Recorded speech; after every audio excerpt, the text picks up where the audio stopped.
My name is Álvaro Vale Azevedo. I'm a civil engineer and a senior researcher at the LNEC, National Laboratory for Civil Engineering in Lisbon, Portugal. I'm the head of the Building Economy, Management and Technology Unit.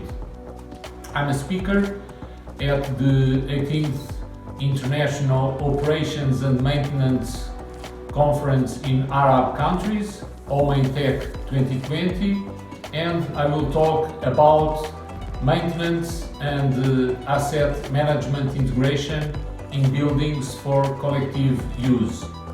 Join me on the 15th and 16th December 2020 at OMAINTEC. This year in its 18th edition, which will be a free virtual edition. Register for free. I hope to see you there.